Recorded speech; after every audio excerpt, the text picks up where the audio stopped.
Hello, my name is Trace. I'm from the state of Kansas within the United States. I would like to introduce to you this channel consisting of English with a subtitle. The 7 Voyages of Sindbad the Sailor. Fourth Voyage. Rich and happy as I was after my third voyage, I could not make up my mind to stay home altogether.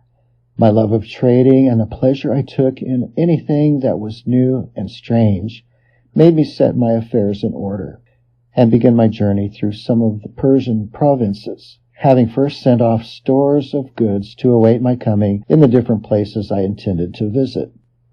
I took a ship at a distant seaport, and for some time all went well, but at last, being caught in a violent hurricane, our vessel became a total wreck in spite of all our worthy captain could do to save her, and many of our company perished in the waves. I, with a few others, had the good fortune to be washed ashore, clinging to pieces of the wreck, for the storm had driven us near an island, and scrambling up beyond the reach of the waves, we threw ourselves down quite exhausted to wait for morning.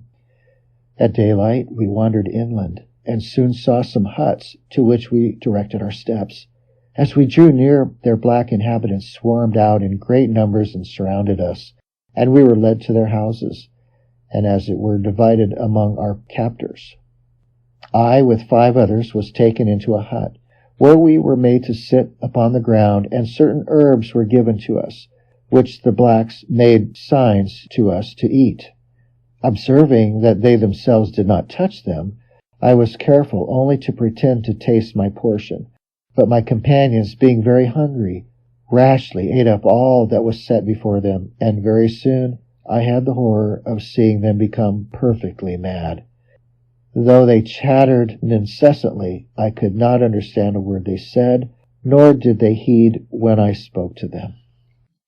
The savages now produced large bowls full of rice prepared with coconut oil, of which my crazy comrades ate eagerly, but I only tasted a few grains, understanding clearly that the object of our captors was to fatten us speedily for their own eating. And this was exactly what happened. My unlucky companions, having lost their reason, felt neither anxiety nor fear, and ate greedily all that was offered them. So they were soon fat, and there was an end of them. But I grew leaner day by day, for I ate but little, and even that little did me no good by reason of my fear of what lay before me. However, as I was so far from being a tempting morsel, I was allowed to wander about freely, and one day, when all the blacks had gone off upon some expedition, leaving only an old man to guard me, I managed to escape from him and plunged into the forest, running faster the more he cried to me to come back, until I had completely distanced him. For 7 days I hurried on, resting only when the darkness stopped me, and living chiefly upon coconuts, which afforded me both meat and drink. And on the 8th day I reached the seashore, and saw a party of white men gathering pepper, which grew abundantly all about. Reassured by the nature of their occupation, I advanced toward them, and they greeted me in Arabic, asking who I was and where I came. My delight was great on hearing this familiar speech, and I willingly satisfied their curiosity, telling them how I had been shipwrecked and captured by the blacks. But these savages devour men, said they. How did you escape? I repeated to them what I have just told you, at which they were mightily astonished. I stayed with them until they had collected as much pepper as they wished, and then they took me back to their own country and presented me to their king, by whom I was hospitably received. To him also I had to relate my adventures, which surprised him much, and when I had finished, he ordered that I should be supplied with food and raiment and treated with consideration. The island on which I found myself was full of people, and abounded in all sorts of things, and a great deal of traffic went on in the capital, where I soon began to feel at home and contented. One thing I remarked which I thought very strange. This was that, from the greatest to the least, all men rode their horses without bridle or stirrups. I one day presumed to ask His Majesty why he did not use them, to which he replied, "You speak to me of things of which I have never heard before." This gave me an idea.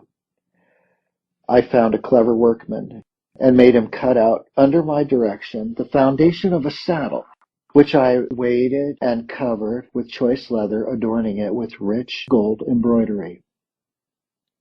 I then got a locksmith to make me a bit and a pair of spurs after a pattern that I drew for him, and when all these things were completed, I presented them to the king and showed him how to use them. When I saddled one of his horses, he mounted it and rode about, quite delighted with the novelty, and to show his gratitude, he rewarded me with large gifts. After this, I had to make saddles for all the principal officers of the king's household, and as they all gave me rich presents, I soon became very wealthy and quite an important person in the city. One day the king sent for me and said, "Sindbad, I am going to ask a favor of you. Both my subjects and I esteem you and wish you to end your days amongst us. Therefore I desire that you will marry a rich and beautiful lady whom I find for you, and think no more of your own country." As the king's will was law, I accepted the charming bride he presented to me, and lived happily with her. Nevertheless, I had every intention of escaping at the first opportunity and going back to Baghdad. Things were thus going prosperously with me when it happened that the wife of one of my neighbors, with whom I had struck up quite a friendship, fell ill and presently died. I went to his house to offer my consolations, and found him in the depths of woe. "Heaven preserve you," said I, "and send you a long life." "Alas," he replied, "what is the good of saying that when I have but an hour left to live?" "Come, come," said I, "surely it is not so bad as all. I trust that you may be spared to me for many years." "I hope," answered he, "that your life may be long, but as for me, all is finished. I have set my house in order, and today I shall be buried with my wife. This has been the law upon our island from the earliest ages. The living husband goes to the grave with his dead wife, the living wife with her dead husband. So did our fathers, and so must we do. The law changes not, and all must submit to it." As he spoke, the friends and relations of the unhappy pair began to assemble.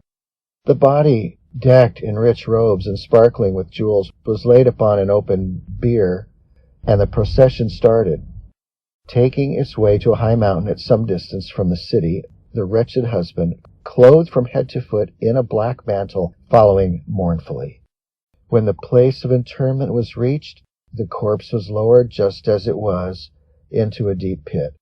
Then the husband, bidding farewell to all his friends, stretched himself upon another bier, upon which were laid 7 little loaves of bread and a pitcher of water, and he also was let down, down to the depths of the horrible cavern. And then a stone was laid over the opening, and the melancholy company wended its way back to the city. To all the others it was a thing to which they had been accustomed from their youth up, but I was so horrified that I could not help telling the king how it struck me. "Sire," I said, "I am more astonished than I can express to you at the strange custom which exists in your dominions of burying the living with the dead. In all my travels I have never before met with so cruel and horrible a law." "What would you have, Sindbad?" he replied. "It is the law for everybody. I myself should be buried with the queen if she were the first to die." "But, your Majesty," I said, "dare I ask if this law applies to foreigners also?" "Why, yes," replied the king, smiling, in what I could be considered a very heartless manner. "They are no exception to the rule, and they have married in the country."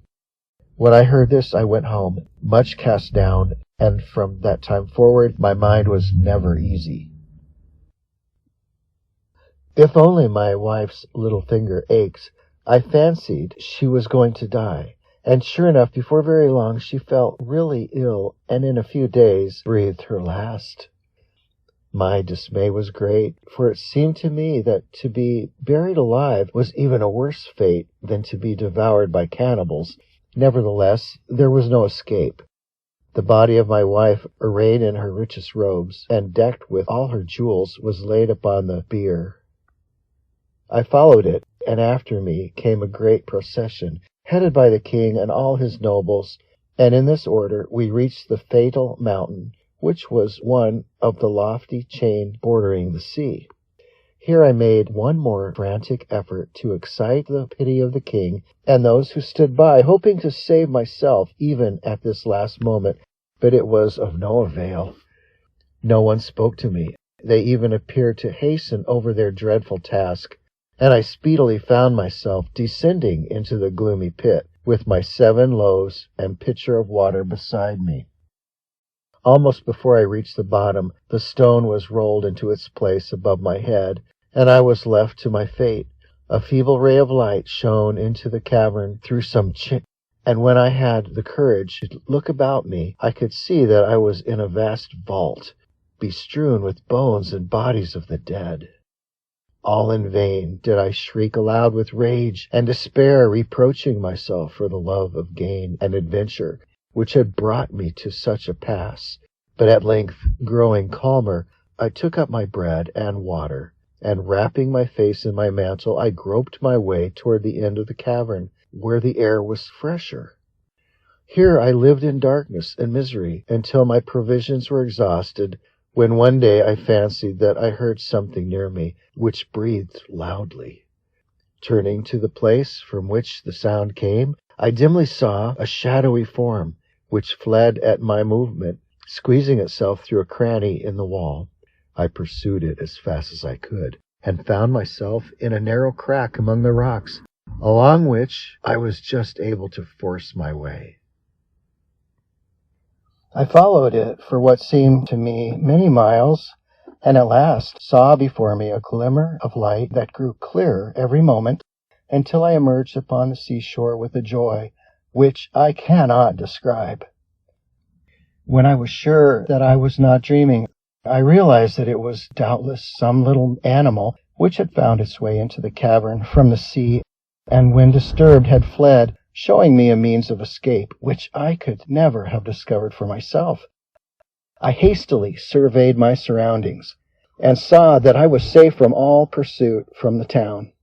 The mountains sloped sheer down to the sea, and there was no road across them. Being assured of this, I returned to the cavern, and amassed a rich treasure of diamonds, rubies, emeralds, and jewels of all kinds, which strewed the ground.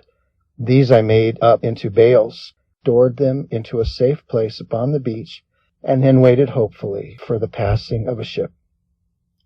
I had looked out for 2 days, however, before a single sail appeared, so it was with much delight that I at last saw a vessel not very far from shore, and by waving my arms and uttering loud cries succeeded in attracting the attention of her crew. A boat was sent off to me, and in answer to the questions of the sailors as to how I came to be in such a plight, I replied that I had been shipwrecked 2 days before, but had managed to scramble ashore with the bales that I pointed out to them. Luckily for me, they believed my story without even looking at the place where they found me, took up my bundles, and rowed me back to the ship.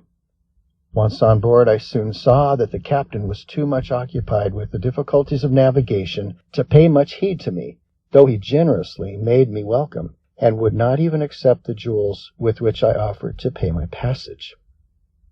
Our voyage was prosperous, and after visiting many lands and collecting in each place great store of goodly merchandise, I found myself at last in Baghdad once more with unheard-of riches of every description.